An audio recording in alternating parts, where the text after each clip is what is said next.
दोस्तों एक बार फिर से मैं आपके लिए SSC CGL form filling 2026 apply online process की अपडेट लेके आ चुके हैं। किस तरह से आप SSC combined graduate level exam के 12,256 खाली पदों के लिए अपने फॉर्म अप्लाई कर सकते हो। स्टेप बाय स्टेप कंप्लीट जानकारी आपको इस वीडियो में दी जाएगी। लास्ट डेट की अपडेट है, अंतिम मौका है, केवल आज ही का दिन शेष रह गया है। आप आज रात 11 बजे तक ही अपना फॉर्म अप्लाई कर सकते हो। आपके पास केवल अंतिम मौका है। ऑनलाइन आवेदन करते समय अगर आपके सामने कोई भी टेक्निकल प्रॉब्लम आ रही है तो उसका हल भी आपको इस वीडियो में मिल जाएगा। आखिरी समय में फॉर्म भरते समय आपको कोई भी ऐसी गलती या फिर मिस्टेक नहीं करनी होगी जिसकी वजह से आपका फॉर्म भी रिजेक्ट हो सकता है। फॉर्म अप्लाई करते समय आप अपना रजिस्ट्रेशन कैसे करोगे, कैसे आप उसमें अपनी personal detail, other detail fill करोगे, क्वालिफिकेशन डिटेल आपको कैसे देनी होगी, कैसे आप अपने एग्जामिनेशन सेंटर चुनोगे, फेस ऑथेंटिकेशन आपको कैसे करना होगा, लाइव फोटो कैप्चर आप कैसे करोगे, डॉक्यूमेंट सिग्नेचर कैसे और कितने केबी में आप अपलोड करोगे, फीस पेमेंट करते हुए रजिस्ट्रेशन से लेकर प्रिंट तक आपको कैसे अपना फॉर्म फिल कर लेना होगा। पूरी जानकारी के लिए आपको ये वीडियो शुरू से लेके एंड तक बिना स्किप किए हुए देखनी होगी। इस वीडियो को पूरा देखने पर ही आपके सभी सवाल और डाउट क्लियर होंगे। तो चलिए दोस्तों, बिना कोई वक्त कमाए शुरू करते हैं एसएससी सीजीएल फॉर्म फिलिंग की पूरी जानकारी। फॉर्म भरने से पहले आपको सबसे पहले हमारी वेबसाइट IND सरकारी नौकरी के इस पेज पर विजिट करना होगा, जिसका लिंक आपको नीचे description plus first comment box में मिल जाएगा। और हमारे इस पेज पर विजिट करके आप यहां से एसएससी सीजीएल का फॉर्म अप्लाई कर सकते हो। स्टाफ सिलेक्शन कमीशन की ओर से कंबाइंड ग्रेजुएट लेवल एग्जाम का नोटिफिकेशन रिलीज कर दिया गया है। 12,256 वैकेंसीज है। इसमें वेरियस पोस्ट निकली हुई है, जैसे कि income tax inspector, tax assistant inspector, sub inspector, postal या sorting assistant, executive assistant, research assistant, divisional accountant, UDC और भी अन्य पोस्ट है। सभी के लिए 22 जून 2026 यानी कि आज रात 11 बजे तक आप अपना फॉर्म अप्लाई कर सकते हो। ग्रेजुएट डिग्री से आप अप्लाई कर सकते हो। सैलरी की जानकारी, post wise, department wise, age limit की जानकारी आपको यहाँ पर देखने को मिल जाएगी। जनरल ओबीसी के लिए 100 रुपये फीस है। SC/ST, फीमेल, PWD, ESM को फीस जमा नहीं करनी होगी, जो कि आप ऑनलाइन मोड से पेमेंट कर सकते हो। Tier first, tier second exam से आपका सिलेक्शन होगा। फर्स्ट और सेकंड के लिए आपको एग्जामिनेशन पैटर्न दिया गया है। ऑनलाइन आप ऑल इंडिया से अप्लाई कर सकते हो ssc.gov.in पोर्टल से। इंपोर्टेंट लिंक सेक्शन के अंतर्गत ऑफिशियल नोटिफिकेशन PDF लिंक पर क्लिक करके आप इसके PDF डाउनलोड कर सकते हो। इसमें आपको सबसे पहले इंपोर्टेंट डेट्स देखने को मिल जाएगी। यहाँ पर आप डेट चेकआउट कर ले, साथ साथ सैलरी आप यहाँ से चेकआउट कर ले। एज लिमिट की जानकारी दे दी गई है। एलिजिबिलिटी क्राइटेरिया की इन्फॉर्मेशन, इसमें आपकी एज लिमिट, एज रिलैक्सेशन की जानकारी, क्वालिफिकेशन की डिटेल आपको दे दी गई है। एग्जामिनेशन सेंटर की लिस्ट आप चेकआउट कर ले, साथ ही साथ एग्जामिनेशन पैटर्न, सिलेबस आपको टॉपिक वाइज डिटेल में यहाँ पर प्रोवाइड करा दिया गया है। फॉर्म अप्लाई से रिलेटेड भी आपको जनरल गाइडेंस यहाँ पर दे दी गई है, किस प्रकार से आपको अपना फॉर्म अप्लाई करना होगा रजिस्ट्रेशन करते हुए। सभी जनरल गाइडलाइंस फॉर्म से अप्लाई से रिलेटेड आपको यहाँ पर देखने को मिल जाएगी। तो आवेदन करने से पहले आपको ये ऑफिशियल नोटिफिकेशन की PDF पूरा पढ़ना अनिवार्य है। इसको पूरा पढ़ने से ही आपके सभी सवाल और डाउट क्लियर होंगे। PDF रीड आउट करने के बाद में आपको अप्लाई ऑनलाइन के इस लिंक पर क्लिक करना होगा, तो आपके सामने ऑनलाइन आवेदन करने का ये ऑफिशियल पोर्टल ओपन हो जाएगा। गाइस, यहाँ पर आने के बाद आपको इस वेबसाइट के टॉप पर ही लॉगिन और रजिस्टर की ये टैब दी गई है। आपको इस पर क्लिक करना है। उसके बाद आपके सामने ये पॉपअप शो होगा। यहाँ पर अगर आपने पहले से रजिस्ट्रेशन कर रखा है और अपनी आधार इनेबल प्रोसेस कंप्लीट कर रखी है, तो यहाँ पर बस अब आपको अपना रजिस्ट्रेशन नंबर एंटर करना है, अपना पासवर्ड आपको एंटर करना है, ये कैप्चा कोड आपको यहाँ पर एंटर करना है और लॉगिन की इस टैब पर क्लिक करते हुए आपको अपने डैशबोर्ड में लॉगिन कर लेना है और वहां से अपना फॉर्म अप्लाई करना है। गाइस, हम आपको बता दें, यहाँ पर SSC ने आधार इनेबल प्रोसेस कर दिया है। जी हाँ दोस्तों, यहाँ पर अब आपको अपना आधार वेरीफाई करना मस्ट है। बिना उसके यहाँ पर अब आप SSC की किसी भी भर्ती के लिए फॉर्म अप्लाई नहीं कर पाओगे। तो अगर आपने अपनी आधार प्रोसेस कंप्लीट कर रखी है तो आप लॉगिन करके फॉर्म अप्लाई कर सकते हो। और अगर आप SSC की किसी भी भर्ती के लिए फर्स्ट टाइम अप्लाई करने जा रहे हो या फिर आप नए सिरे से रजिस्ट्रेशन करना चाहते हो, तो यहाँ पर आपको न्यू यूजर रजिस्टर नाउ का ये लिंक दिया गया है। आपको रजिस्टर नाउ के इस लिंक पर क्लिक करना है। उसके बाद आपके सामने यहाँ पर रजिस्ट्रेशन का प्रोसेस स्टार्ट हो जाएगा। यहाँ से आप अपना SSC की वेबसाइट पर वन टाइम रजिस्ट्रेशन कर सकते हो। यहाँ पर आने के बाद हम आपको बता दें, आपको 4 स्टेप कंप्लीट करने हैं, आपका OTR कंप्लीट हो जाएगा। सबसे पहले यहाँ पर आपको अपनी पर्सनल डिटेल देनी है, फिर आपको अपना पासवर्ड यहाँ पर क्रिएट करना है, अपनी एडिशनल डिटेल देनी है, उसमें आपको अपनी नेशनलिटी, एड्रेस और एजुकेशनल क्वालिफिकेशन की डिटेल डिटेल देनी होगी। फिर यहाँ पर आपको अपनी डिटेल्स को डिक्लेयर करते हुए अपना रजिस्ट्रेशन कंप्लीट कर लेना है। तो इन 4 स्टेप्स को कंप्लीट करते हुए यहाँ पर आपको अपना OTR कंप्लीट करना है। उसके लिए यहाँ पर अब आपको कंटिन्यू की स्टेप पर क्लिक कर देना है। जैसे ही आप स्टेप पर क्लिक करेंगे आपके सामने यहाँ पर रजिस्ट्रेशन का फॉर्म स्टार्ट हो जाएगा। यहाँ पर अब आपको सबसे पहले अपनी पर्सनल डिटेल देनी है। इसमें यहाँ पर सबसे पहले आपको ऑप्शन दिया गया है क्या आपके पास यहाँ पर आधार कार्ड है। यहाँ पर एसएससी ने अब भर्तियों के लिए आधार कार्ड मस्ट कर दिया गया है। आधार प्रोसेस आपको इनेबल कर लेनी है। तो अगर आपके पास आधार है तो आप यस ऑप्शन सेलेक्ट करेंगे। और गाइस यहाँ पर अगर आपके पास आधार नहीं है उसके लिए भी ऑप्शन है। अगर यहाँ पर आपके पास आधार नहीं है तो आप नो ऑप्शन सेलेक्ट करेंगे। फिर यहाँ पर आपको अपने कुछ डॉक्यूमेंट्स अपलोड करने होंगे, जैसे कि यहाँ पर आपको अपना नेम प्रूफ डॉक्यूमेंट अपलोड करना होगा। उसमें आपको अपना Aadhaar card, voter ID card, PAN card, driving licence, government ID card या फिर गवर्नमेंट सर्विस आइडेंटिटी कार्ड आपको अपलोड करना होगा, या फिर आपका पेंशन कोई डॉक्यूमेंट, पेंशन डॉक्यूमेंट भी आप अपलोड कर सकते हैं। आप चूज फाइल बटन पर क्लिक करें, फाइल को सिलेक्ट करें और इनमें से कोई भी डॉक्यूमेंट आप अपना अपलोड कर दें। उसके बाद यहाँ पर आपको अपना date of birth proof certificate upload करना है। इसमें आपका बर्थ सर्टिफिकेट हो सकता है, स्कूल लिविंग सर्टिफिकेट हो सकता है, certificate of date of issued by gazetted officer, या फिर आधार कार्ड यहाँ पर आपको अपलोड करना है चूज फाइल के इस ऑप्शन पर क्लिक करते हुए। उसके बाद यहाँ पर आपको अपना एड्रेस प्रूफ अपलोड करना होगा। यहाँ पर ये डॉक्यूमेंट आपको उन केस में अपलोड करने हैं अगर आपके पास आधार नहीं है। एड्रेस प्रूफ में आपको अपना आधार कार्ड या फिर वोटर आईडी कार्ड या फिर ड्राइविंग लाइसेंस या फिर बैंक की स्टेटमेंट यहाँ पर आपको अपलोड कर देनी है, या फिर रेंट का एग्रीमेंट या फिर इनकम टैक्स असेसमेंट ऑर्डर यहाँ पर आप अपलोड कर सकते हैं चूज फाइल के इस बटन पर क्लिक करते हुए। उसके बाद यहाँ पर आपको अपना फोटो अपलोड करना है चूज फाइल के बटन पर क्लिक करते हुए। फिर यहाँ पर आपको अपना जेंडर प्रूफ अपलोड करना है। जेंडर प्रूफ में आपका आधार कार्ड हो सकता है, वोटर आईडी कार्ड हो सकता है, बर्थ सर्टिफिकेट हो सकती है, या फिर आपका स्कूल लिविंग सर्टिफिकेट हो सकता है। यहाँ पर अगर आपके पास आधार नहीं है तो आपको इन सारे डॉक्यूमेंट्स को यहाँ पर अपलोड करना होगा। बेस्ट है यहाँ पर आपके पास आधार है तो आप आधार की डिटेल दें। यहाँ पर मोस्टली इंडिया में सभी के पास अब आधार अवेलेबल है, तो यहाँ पर आपको यस का ऑप्शन सेलेक्ट करना है do you have a Aadhaar card में।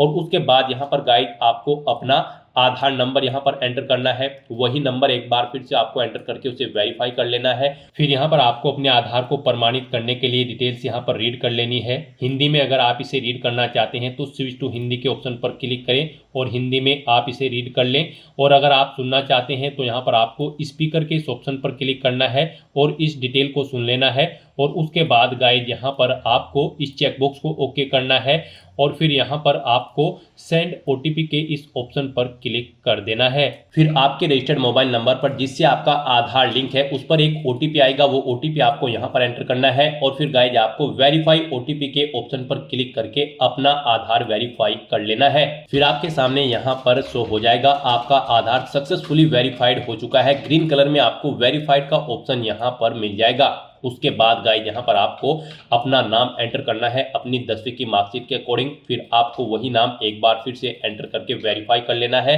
फिर आपसे पूछा गया है कि क्या आपने कभी अपना नाम चेंज किया है। अगर किया है तो आप यहाँ पर यस ऑप्शन सेलेक्ट करें और फिर वो चेंज नेम यहाँ पर आप एंटर करें। फिर उसे एक बार फिर से एंटर करके वेरीफाई कर लें। और अगर आपने अपना नाम कभी चेंज नहीं किया है तो यहाँ पर आपको नो ऑप्शन ही सिलेक्ट रहने देना है। उसके बाद यहाँ पर आपको अपना जेंडर सिलेक्ट करना है, आप मेल हो, फीमेल हो या फिर ट्रांसजेंडर, आप अपने अकॉर्डिंग ऑप्शन सेलेक्ट करें।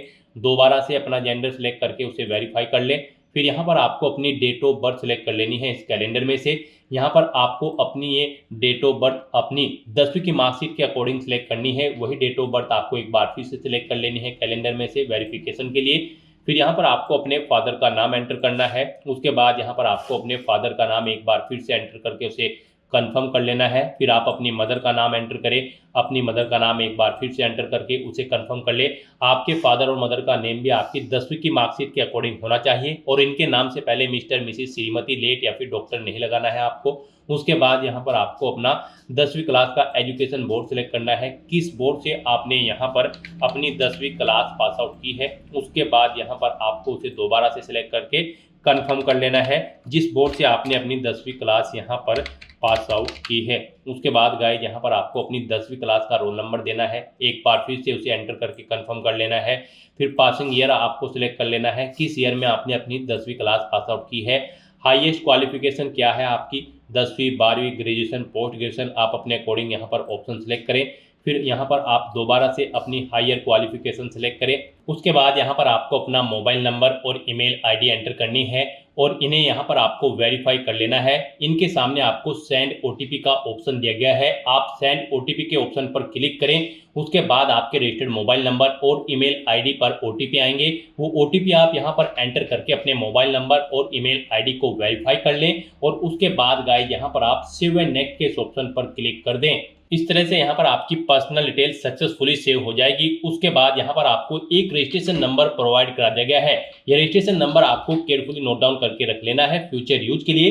यह रजिस्ट्रेशन नंबर आपकी रजिस्टर्ड मोबाइल नंबर और ईमेल आईडी पर भी सबमिट कर दिया गया है, तो आप इसे केयरफुली नोट डाउन करके रखें फ्यूचर यूज के लिए। और यहाँ पर अब आपको कंटिन्यू के इस ऑप्शन पर क्लिक कर देना है। नेक्स्ट आपके सामने कुछ इस तरह से इंटरफेस ओपन होगा। अब यहाँ पर आपको जो रजिस्ट्रेशन नंबर मिला है वो रजिस्ट्रेशन नंबर आपको एंटर करना है। उस रजिस्ट्रेशन नंबर के साथ साथ ही आपकी ईमेल आईडी और मोबाइल नंबर पर एक पासवर्ड भी आया होगा, वो पासवर्ड यहाँ पर आपको एंटर करना है। उसके बाद आपको ये कैप्चा कोड यहाँ पर एंटर करना है और फिर गाइस यहाँ पर आपको साइन इन के इस ऑप्शन पर क्लिक कर देना है। नेक्स्ट यहाँ पर आपको अपना पासवर्ड चेंज करना है। यहाँ पर अब आपको सबसे पहले अपना ओल्ड पासवर्ड एंटर करना है, वो वाला पासवर्ड जो आपके रजिस्टर्ड मोबाइल नंबर और ईमेल आईडी पर आया है आपके रजिस्ट्रेशन नंबर के साथ। और उसके बाद यहाँ पर आपको अपना नया पासवर्ड क्रिएट करना है। यहाँ पर इस पासवर्ड को क्रिएट करने के लिए आपको गाइडलाइन दी गई है। आपका पासवर्ड कम से कम 8 कैरेक्टर का होना चाहिए और ये अल्फा न्यूमेरिक फॉर्मेट में होना चाहिए। मींस आपके पासवर्ड में कम से कम एक अपर केस कैरेक्टर, एक लोअर केस कैरेक्टर, एक इंटीजर नंबर, एक स्पेशल कैरेक्टर जैसे कि @ या फिर डॉलर होना चाहिए। तो इस फॉर्मेट में यहाँ पर आपको अपना पासवर्ड क्रिएट करना है। वही पासवर्ड आपको कंफर्म पासवर्ड फील्ड में एंटर करना है। उसके बाद यहाँ पर आपको एक सिक्योरिटी क्वेश्चन सेलेक्ट करना है। यहाँ पर आप कोई भी सिक्योरिटी क्वेश्चन सेलेक्ट करें, उसका आंसर दें। फिर यहाँ पर आप दूसरा सिक्योरिटी क्वेश्चन सेलेक्ट करें और फिर उसका आंसर यहाँ पर आप दें और उसके बाद गाइस यहाँ पर आप सेव एंड नेक्स्ट के इस ऑप्शन पर क्लिक कर दें। इस तरह से यहाँ पर आपका पासवर्ड चेंज हो जाएगा। फिर आपके सामने कुछ इस तरह से इंटरफेस ओपन होगा। अब यहाँ पर आपको दोबारा से अपना रजिस्ट्रेशन नंबर एंटर करना है, अपना पासवर्ड आपको एंटर करना है। नया पासवर्ड जो आपने चेंज किया है वो पासवर्ड यहाँ पर आपको एंटर करना है। ये कैप्चा कोड आपको यहाँ पर एंटर करना है और उसके बाद गाइज आपको लॉगिन के इस ऑप्शन पर क्लिक कर देना है। लॉगिन करने के बाद अब यहाँ पर आपको अपनी एडिशनल डिटेल्स प्रोवाइड करानी है। सबसे पहले यहाँ पर आपको अपनी कैटेगरी सिलेक्ट कर लेनी है, किस कैटेगरी से आप बिलोंग करते हैं। फिर यहाँ पर आपको अपनी कैटेगरी दोबारा से सिलेक्ट करके उसे वेरीफाई कर लेना है। फिर आपको अपनी नेशनलिटी यहाँ पर सिलेक्ट कर लेनी है। यहाँ पर सिटीजन ऑफ इंडिया अगर आप इंडिया से हैं। उसके बाद अगर आप नेपाल, भूटान या फिर टाइबेटियन हैं तो यहाँ पर आप अपने अकॉर्डिंग ऑप्शन सेलेक्ट करें। यहाँ पर अगर आप अदर कंट्री से हैं तो फिर यहाँ पर आपको अपनी नेशनलिटी की डिटेल देनी है और अगर आप इंडिया से हैं तो यहाँ पर आप इंडिया सेलेक्ट करें, फिर आपको ये डिटेल नहीं देनी है। उसके बाद यहाँ पर आपसे पूछा गया है कि क्या आपकी बॉडी पर कहीं कोई कट या तिल का निशान है, तो उस पैलेस का नाम यहाँ पर आप एंटर करें। नहीं है तो यहाँ पर आप नो मार्क एंटर कर दें। उसके बाद आपसे पूछा गया है कि क्या आप PWBD कैंडिडेट हैं, अगर हैं तो यहाँ पर आप यस ऑप्शन सेलेक्ट करें और फिर अपनी डिसेबिलिटी का टाइप सेलेक्ट करें और फिर यहाँ पर आपको अपना डिसेबिलिटी सर्टिफिकेट नंबर देना होगा अगर आप PWBD कैंडिडेट हैं। और अगर नहीं है तो यहाँ पर आप नो ऑप्शन सेलेक्ट करें, आगे की डिटेल आपको डिसेबल्ड कर दी जाएगी। उसके बाद यहाँ पर आपको अपना परमानेंट एड्रेस एंटर करना है। फिर यहाँ पर आपको अपना प्रजेंट एड्रेस एंटर करना है और अगर आपका प्रजेंट एड्रेस आपके परमानेंट एड्रेस के अकॉर्डिंग सेम है तो यहाँ पर आप यस के इस ऑप्शन पर क्लिक करेंगे, ऑटोमेटिकली आपका प्रजेंट एड्रेस आपके परमानेंट एड्रेस के अकॉर्डिंग फिल हो जाएगा। उसके बाद यहाँ पर गाइड आपको सेव एंड नेक्स्ट के इस ऑप्शन पर क्लिक कर देना है। आपकी एडिशनल डिटेल सक्सेसफुली सेव करने के बाद आपको डिक्लेरेशन सेक्शन में रिडायरेक्ट कर दिया जाएगा। यहाँ पर आने के बाद आप अपने रजिस्ट्रेशन फॉर्म का प्रीव्यू भी चेकआउट कर सकते हो। आप प्रीव्यू OTR के ऑप्शन पर क्लिक करें और अपने रजिस्ट्रेशन फॉर्म का प्रीव्यू चेकआउट कर लें और उसका प्रिंट आउट भी आप ले सकते हो। और फिर यहाँ पर अब गाइड आपको आई एग्री के चेकबॉक्स को ओके करना है और उसके बाद आपको डिक्लेयर के ऑप्शन पर क्लिक कर देना है। इस तरह से यहाँ पर आपका SSC के पोर्टल पर one time registration successfully complete हो चुका है। आपको आपके डैशबोर्ड में रिडायरेक्ट कर दिया गया है। अब यहाँ पर आपको लाइव एग्जामिनेशन के इस टैब पर क्लिक करना है। फिर यहाँ पर करंट में SSC के पोर्टल पर जितनी भी भर्तियाँ चल रही होंगी उनकी लिस्ट आपको शो कर दी जाएगी। यहाँ पर आपको कंबाइंड ग्रेजुएट लेवल एग्जामिनेशन 2026 के इस सेक्शन में आना है और SSC CGL 2026 एग्जाम में पार्टिसिपेट करने के लिए, अप्लाई करने के लिए आपको यहाँ पर अब अप्लाई के इस टैब पर क्लिक करना है। फिर आपके सामने कुछ जनरल इंस्ट्रक्शंस ओपन होंगे, आपको इन्हें केयरफुली रीड आउट कर लेना है। इस पेज को नीचे स्क्रॉल करना है और फिर गाइज आपको यहाँ पर फिल फॉर्म के इस ऑप्शन पर क्लिक करना है। नेक्स्ट आपके सामने कुछ इस तरह से इंटरफेस ओपन होगा। यहाँ पर आपका फॉर्म स्टार्ट हो चुका है। आपकी पर्सनल इन्फॉर्मेशन आपके वन टाइम रजिस्ट्रेशन से फैच कर ली गई है। आपको सभी डिटेल्स केयरफुली चेकआउट करनी है। इस पेज को नीचे स्क्रॉल डाउन करना है और फिर गाइज आपको नेक्स्ट के इस ऑप्शन पर क्लिक करना है। नेक्स्ट यहाँ पर आपको अपनी एजुकेशनल क्वालिफिकेशन की डिटेल प्रोवाइड करनी है। सबसे पहले यहाँ पर आपको अपनी हाईएस्ट क्वालिफिकेशन सेलेक्ट करनी है। आपकी क्या हायर क्वालिफिकेशन है, आपने ग्रेजुएशन कर रखी है, पोस्ट ग्रेजुएशन या फिर पीएचडी, आप अपने अकॉर्डिंग ऑप्शन सेलेक्ट करेंगे। फिर यहाँ पर आपको अपनी क्वालिफाइंग एजुकेशनल क्वालिफिकेशन की डिटेल देनी है। गाइस यहाँ पर एसएससी सीजीएल 2026 एग्जाम में पार्टिसिपेट करने के लिए आपके पास ग्रेजुएट डिग्री होनी चाहिए किसी भी स्ट्रीम के अंतर्गत, किसी वेल रिकॉग्नाइज्ड यूनिवर्सिटी से। तो यहाँ पर आपके पास ग्रेजुएशन है या फिर इसके इक्विवेलेंट कोई डिग्री है या फिर आपने डीम ग्रेजुएशन सर्टिफिकेट कर रखा है जो कि इशू किया गया है आर्म फोर्सेस से। आपको इनमें से कोई भी ऑप्शन सेलेक्ट करना है अपने अकॉर्डिंग। आप अपनी क्वालिफाइंग एजुकेशनल क्वालिफिकेशन के इन ऑप्शन में से अपने अकॉर्डिंग ऑप्शन सेलेक्ट करेंगे और फिर उसकी डिटेल यहाँ पर देंगे। फिर यहाँ पर आपको अपनी इसेंशियल क्वालिफिकेशन का स्टेटस बताना है। आप फाइनल ईयर में अपियर हो या फिर पास आउट हो। उसके बाद आपको यहाँ पर अपना पासिंग ईयर देना है अगर आपने पास आउट कर ली है। और फिर यहाँ पर आपको स्टेट सेलेक्ट करना है, किस स्टेट से यहाँ पर आपने अपनी ये इसेंशियल क्वालिफिकेशन पास आउट की है। उसके बाद गाइस यहाँ पर आपको यूनिवर्सिटी का नाम सेलेक्ट कर लेना है, किस यूनिवर्सिटी से आपने अपनी ग्रेजुएशन पास आउट की है। यहाँ पर अगर इस लिस्ट में आपको आपकी यूनिवर्सिटी शो नहीं हो रही है, फिर आपको इसे नीचे स्क्रॉल करते हुए यहाँ पर अदर का ऑप्शन मिलेगा, उसे सेलेक्ट करके फिर यहाँ पर आपको अपनी यूनिवर्सिटी का नाम यहाँ पर एंटर कर देना है। उसके बाद गाइस यहाँ पर आपको अपना ग्रेजुएशन का रोल नंबर एंटर करना है। फिर यहाँ पर आपके जो मार्क्स है वो परसेंटेज में है या फिर सीजीपीए में है। परसेंटेज में है तो यहाँ पर आप अपनी परसेंटेज एंटर कर देंगे ग्रेजुएशन की। सीजीपीए में है तो आप सीजीपीए एंटर करेंगे। परसेंटेज अगर आप एंटर कर देंगे सीजीपीए का कॉलम डिसेबल कर दिया जाएगा और सीजीपीए अगर आप एंटर करेंगे तो फिर परसेंटेज का कॉलम यहाँ पर आपको डिसेबल कर दिया जाएगा। इस तरह से यहाँ पर अपनी एजुकेशनल क्वालिफिकेशन और इसेंशियल क्वालिफिकेशन की डिटेल प्रोवाइड करने के बाद गाइज फिर आपको यहाँ पर सेव एंड नेक्स्ट के इस ऑप्शन पर क्लिक करना है। फिर यहाँ पर आपको अपनी कुछ एडिशनल इन्फॉर्मेशन प्रोवाइड करनी है। यहाँ पर आपसे पूछा गया है क्या आप ईएक्स सर्विसमैन कैंडिडेट हैं या फिर आर्म फोर्सेज में आपने सर्विस की है। अगर हैं तो आप यस करेंगे और फिर ज्वाइनिंग डेट यहाँ पर सेलेक्ट करेंगे आर्म फोर्सेज की। डिस्चार्ज डेट यहाँ पर आप सेलेक्ट करेंगे। इनके अकॉर्डिंग आपकी सर्विस की लेंथ कैलकुलेट करके यहाँ पर आपको शो कर दी जाएगी। और अगर आप ईएक्स सर्विसमैन या फिर आर्म फोर्सेज में कार्यरत नहीं है तो फिर सिंपली यहाँ पर आप नो ऑप्शन सेलेक्ट कर लेंगे। फिर यहाँ पर आपसे पूछा गया है क्या आप एज में रिलैक्सेशन चाहते हैं। अगर चाहते हैं तो आप यस करें, अपना एज रिलैक्सेशन कोड यहाँ पर सेलेक्ट करें जिसके अंतर्गत आप आते हैं। नहीं चाहते हैं तो आप नो ऑप्शन सेलेक्ट कर लेंगे। फिर यहाँ पर आपसे पूछा गया है आपकी जो पर्सनल इन्फॉर्मेशन है क्या आप उसे यूज करने की सहमति प्रदान करते हैं यहाँ पर ऑर्गेनाइजेशन को। अगर करते हैं तो यस करें, नहीं तो आप नो ऑप्शन सेलेक्ट करें। इस तरह से अपनी ये डिटेल्स प्रोवाइड करने के बाद गाइस फिर आपको यहाँ पर सेव एंड नेक्स्ट के इस ऑप्शन पर क्लिक करना है। फिर यहाँ पर आपको अपनी कुछ और एडिशनल इन्फॉर्मेशन प्रोवाइड करनी है। यहाँ पर आपको सबसे पहले अपने एग्जामिनेशन सेंटर सेलेक्ट करने हैं। 3 एग्जामिनेशन सेंटर यहाँ पर आप अपने अकॉर्डिंग सेलेक्ट करें जहाँ पर आप एग्जाम में पार्टिसिपेट करना चाहते हैं। उसके बाद आप अपने कंप्यूटर बेस्ड एग्जाम का मीडियम सेलेक्ट करें, किस लैंग्वेज में आप अपना एग्जाम पेपर चाहते हैं, हिंदी या फिर इंग्लिश में आप अपने अकॉर्डिंग ऑप्शन सेलेक्ट करेंगे। फिर यहाँ पर आपको एक बार फिर से अपने एग्जाम पेपर का मीडियम वेरीफाई कर लेना है सिलेक्ट करते हुए। उसके बाद यहाँ पर आपसे पूछा जाएगा कि क्या आप PWBD कैंडिडेट हैं और आपकी डिसेबिलिटी 40% से अबव है। तो यहाँ पर आप यस करेंगे और उसकी डिटेल देंगे। नहीं है तो आप यहाँ पर नो ऑप्शन सेलेक्ट करेंगे। गाइस यहाँ पर आपको ये ऑप्शन डिसेबल मिल जाएगा अगर आपने OTR करते समय वहाँ पर अपना PWBD का स्टेटस नो ऑप्शन सेलेक्ट किया होगा। फिर आपको यहाँ पर कुछ भी डिटेल इसमें प्रोवाइड नहीं करानी होगी। उसके बाद यहाँ पर आपसे पूछा गया है कि क्या आपको कुछ फिजिकल लिमिटेशंस है। अगर हैं तो आप यस करेंगे और फिर यहाँ पर आप अपना जो रिक्वायर्ड सर्टिफिकेट है इसके लिए वो यहाँ पर आप अपलोड करेंगे। चूज फाइल के ऑप्शन पर क्लिक करते हुए आपको फाइल को सिलेक्ट कर लेना होगा और अपना रिक्वेस्ट सर्टिफिकेट यहाँ पर इसके लिए आपको अपलोड कर देना होगा। और अगर आपको फिजिकल लिमिटेशंस नहीं है तो आप सिंपली नो ऑप्शन सेलेक्ट कर लेंगे। फिर यहाँ पर आपसे पूछा गया कि क्या आपको स्काइप की ज़रूरत पड़ेगी एग्जाम पीरियड के दौरान। अगर पड़ेगी तो आप यस करेंगे, नहीं तो नो ऑप्शन सेलेक्ट करेंगे। ये ऑप्शन भी आपको डिसेबल मिलेगा अगर आपने OTR करते समय वहाँ पर नो ऑप्शन सेलेक्ट किया होगा। और अगर यस किया होगा तो फिर यहाँ पर आपको यस ऑप्शन सेलेक्ट करते हुए डिटेल देनी होगी। फिर आपसे पूछा गया है कि क्या आप यहाँ पर जूनियर स्टैटिकल ऑफिसर की पोस्ट के लिए भी अप्लाई करना चाहते हैं CGL एग्जाम के तहत।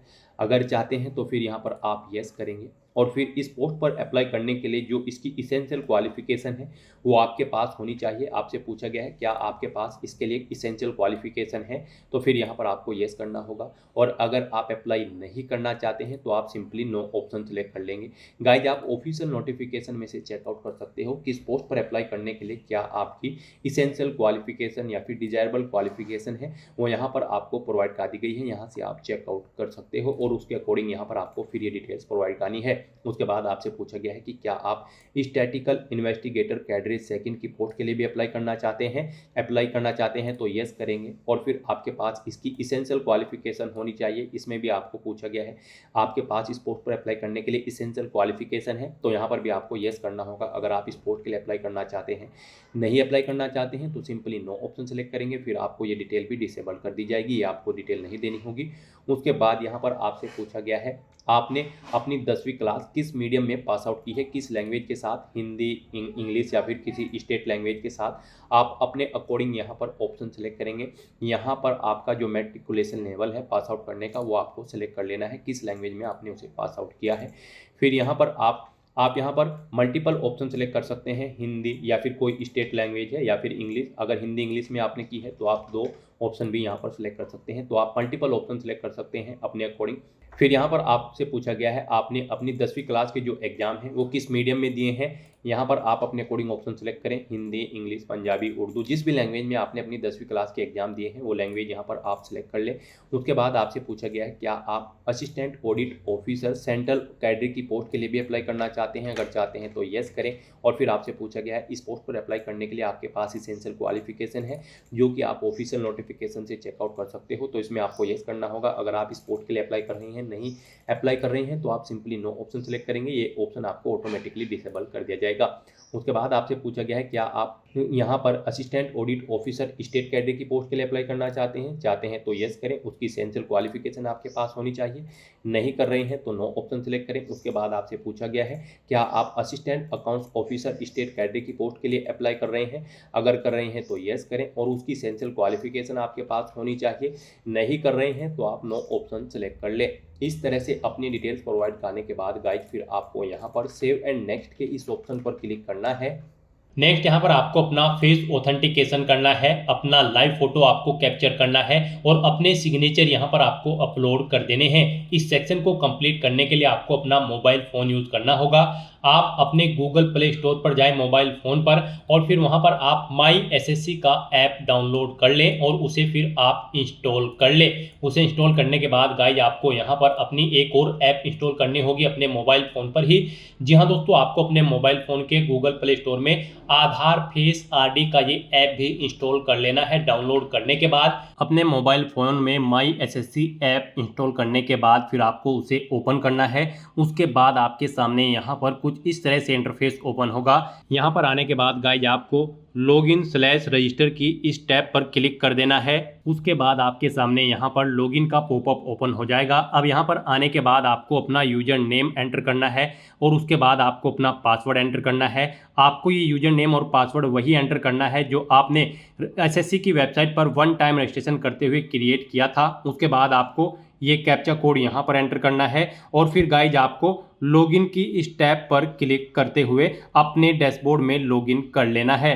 फिर यहाँ पर आपका डैशबोर्ड आपके सामने शो हो जाएगा। यहाँ पर आने के बाद अब आपको डैशबोर्ड के इस ऑप्शन पर क्लिक करना है। यहाँ पर आने के बाद में आपको माई एप्लीकेशन की इस टैब पर क्लिक करना है। फिर यहाँ पर आपके सामने जो भी करंट में वैकेंसी चल रही है उनकी लिस्ट शो कर दी जाएगी। आप यहाँ पर एसएससी की जिस भी भर्ती के लिए अप्लाई करना चाहते हैं उसी भर्ती के लिए आपको कंटिन्यू की टैब पर क्लिक करना होगा। यहाँ पर आपको आपकी पर्सनल डिटेल शो कर दी जाएगी। इसी तरह से आपको एजुकेशनल डिटेल शो कर दी जाएगी। उसके बाद में एडिशनल इंफॉर्मेशन शो कर दी जाएगी और उसके बाद में आधार ऑथेंटिकेशन वेरिफिकेशन की डिटेल शो की जाएगी। तो आपको सेव एंड नेक्स्ट की टैब पर क्लिक करते हुए step by step Aadhaar authentication verification के सेक्शन में आना होगा। यहाँ पर आने के बाद में आपको इस चेकबॉक्स को ओके करना होगा और यहाँ पर आधार फेस ऑथेंटिकेशन की टैब पर क्लिक करना होगा। आधार फेस ऑथेंटिकेशन की टैब पर क्लिक करने के बाद में आपको आधार फेस आरडी का एप्लीकेशन डाउनलोड करना है। अगर आपके मोबाइल में पहले से ही आधार फेस आरडी इंस्टॉल्ड है तो आपको डायरेक्टली अपना फेस ऑथेंटिकेट करना होगा। यहाँ पर आपको अपना फेस इस सर्कल में लाना होगा और अपनी आंखों को 2 बार ब्लिंक करना होगा तो आपका फोटो यहाँ पर ऑथेंटिकेट हो जाएगा। उसके बाद में आपको यहाँ पर सेव एंड नेक्स्ट की इस टैब पर क्लिक करना होगा। फिर यहाँ पर आपको अपना लाइव फोटो कैप्चर करना है और अपने सिग्नेचर अपलोड करने हैं। ये आप अपने मोबाइल फोन से भी कर सकते हैं या फिर आप अपने कंप्यूटर से भी इन्हें कंप्लीट कर सकते हैं। उसके लिए आपको सभी इंस्ट्रक्शंस यहाँ पर दिए गए हैं। जिस स्थान पर आप अपना फोटो कैप्चर करेंगे वहां पर प्रॉपर वे में लाइट होनी चाहिए और प्लेन बैकग्राउंड आपका होना चाहिए और आपकी आंखें कैमरे की तरफ होनी चाहिए। बिल्कुल सीधा आपको देखना है कैमरे की तरफ और यहाँ पर रेड कलर का जो रेक्टेंगल होगा उसमें पूरा फेस आपका कवर्ड होना चाहिए। फोटो कैप्चर करते समय आपको कोई भी कैप, मास्क या फिर सनग्लासेस नहीं पहनने हैं और यहाँ पर साथ ही साथ आपको ईयरफोन या फिर कोई अन्य डिवाइस भी अपने कानों में नहीं रखना है जब आप अपना लाइव फोटो यहाँ पर कैप्चर करेंगे। और उसके बाद में आपको कैप्चर लाइव फोटो की टैब पर क्लिक करते हुए अपना फोटो लाइव कैप्चर कर लेना होगा। लाइव फोटो कैप्चर करने के लिए आपको अपना फेस इस सर्कल के अंतर्गत लाना होगा। फोटो कैप्चर करने के लिए आपको अपना फेस इस तरह से लाना होगा जैसे कि आपका पासपोर्ट साइज फोटो होता है। फिर आपको इस ऑप्शन पर क्लिक करते हुए अपना फोटो कैप्चर कर लेना होगा। फिर यहाँ पर आपको अपने सिग्नेचर अपलोड करने होंगे। सिग्नेचर आपके 10 KB से 20 KB के बीच में होने चाहिए। JPEG या फिर JPG फॉर्मेट में आपके सिग्नेचर होने चाहिए। डायमेंशन उनकी 6.0 सेंटीमीटर उनकी विड्थ और 2.0 सेंटीमीटर उनकी हाइट होनी चाहिए। रेजुलेशन 300 DPI होना चाहिए। सिग्नेचर के लिए आपको गाइडलाइन भी दी गई है। आप यहाँ पर क्लिक हियर टू रीड के इस लिंक पर क्लिक करें और यहाँ पर आपके सामने ये PDF ओपन हो जाएगी। इसमें आप चेकआउट कर सकते हो कि किस तरह से आपके सिग्नेचर होने चाहिए। यहाँ पर एक बॉक्स के अंदर आपके सिग्नेचर होने चाहिए। कुछ इस तरह से यहाँ पर आपके सिग्नेचर एक्सेप्टेबल होंगे। गाइस, इस फॉर्मेट में आपके सिग्नेचर एक्सेप्टेबल होंगे और इन फॉर्मेट्स में आपके सिग्नेचर यहाँ पर एक्सेप्टेबल नहीं होंगे। आपको इन्हें केयरफुली चेकआउट कर लेना है। एग्जांपल्स आपको यहाँ पर दिए गए हैं, इनके अकॉर्डिंग आपको अपने सिग्नेचर करने हैं। सिग्नेचर अपलोड करने के लिए आपको अपलोड योर सिग्नेचर की टैब पर क्लिक करना होगा। इस टैब पर आप क्लिक करें, अपनी फाइल को सिलेक्ट करें और यहाँ पर अपना सिग्नेचर अपलोड कर दें। उसके बाद में यहाँ पर आपको सेव एंड नेक्स्ट की इस टैब पर क्लिक करना होगा। तो दोस्तों, इस तरह से आपका आधार ऑथेंटिकेशन वेरिफिकेशन कंप्लीट हो जाएगा, आपका लाइव फोटो कैप्चर हो जाएगा और आपके सिग्नेचर भी अपलोड हो जाएंगे। अब यहाँ पर आपको आपके एप्लीकेशन फॉर्म का पूरा प्रीव्यू शो कर दिया गया है। पीछे अब तक आपने जो भी डिटेल प्रोवाइड कराई है उनका प्रीव्यू आपको शो कर दिया गया है। आपको सभी डिटेल्स केयरफुली चेकआउट करनी है। इस पेज को नीचे स्क्रॉल डाउन करना है और गाइज, अब आपको यहाँ पर अगर कोई मिस्टेक नजर आ रही है तो आप गो बैक के ऑप्शन पर क्लिक करके एडिट कर सकते हैं और अगर सभी चीजें ओके हैं तो बस यहाँ पर अब आपको सेव एंड नेक्स्ट के इस ऑप्शन पर क्लिक करना है। फिर आपके सामने डिक्लेरेशन सेक्शन ओपन होगा। अब यहाँ पर आने के बाद आपको इन डिटेल्स को रीड आउट कर लेना है। आई एग्री के इस चेकबॉक्स को ओके करना है। ये कैप्चा कोड आपको यहाँ पर एंटर करना है और उसके बाद गाइज फिर सबमिट के इस ऑप्शन पर क्लिक करना है। इस तरह से यहाँ पर आपका एप्लीकेशन फॉर्म सक्सेसफुली सबमिट हो चुका है। अगर आप रिजर्व कैटेगरी से बिलोंग करते हैं और अगर आप जनरल OBC कैटेगरी कैंडिडेट हैं तो पहले आपको 100 रुपये एप्लीकेशन फीस के रूप में जमा कराने होंगे, जो कि आप debit card, credit card, net banking या फिर UPI के माध्यम से जमा करा सकते हो। UPI आपके लिए बेस्ट ऑप्शन रहेगा। आप QR कोड को स्कैन करते हुए अपना फीस पेमेंट कर दे। फिर यहाँ पर अनरिजर्व कैटेगरी कैंडिडेट का भी फॉर्म सबमिट हो जाएगा, उनके सामने भी यही इंटरफेस ओपन हो जाएगा। तो गाइस, यहाँ पर आपका फॉर्म सक्सेसफुली सबमिट हो चुका है। यहाँ पर आपका फॉर्म तो सबमिट हो चुका है लेकिन इसका कंटेंट वेरिफिकेशन अभी पेंडिंग है, यानी कि आपने जो डिटेल प्रोवाइड कराई है वो यहाँ पर चेक की जाएगी। फिर उसके बाद उसका वेरिफिकेशन होने के बाद आपको आपके एप्लीकेशन फॉर्म का स्टेटस शो किया जाएगा। तो यहाँ पर अब आपको प्रिंट एप्लीकेशन फॉर्म के इस ऑप्शन पर क्लिक करके अपने एप्लीकेशन फॉर्म का एक हार्ड कॉपी या फिर सॉफ्ट कॉपी प्रिंट आउट ले लेना है फ्यूचर यूज के लिए, फ्यूचर रेफरेंस के लिए। तो दोस्तों, ऐसे आप SSC CGL 2026 के लिए अपने फॉर्म अप्लाई कर सकते हो बिना कोई मिस्टेक किए हुए। आज की इस वीडियो में बस इतना ही। आई होप ये वीडियो आपको पसंद आई होगी। अगर पसंद आई हो तो इसे लाइक और शेयर करें। चैनल पर नए हो तो इसे सब्सक्राइब कर लें। Thanks for watching.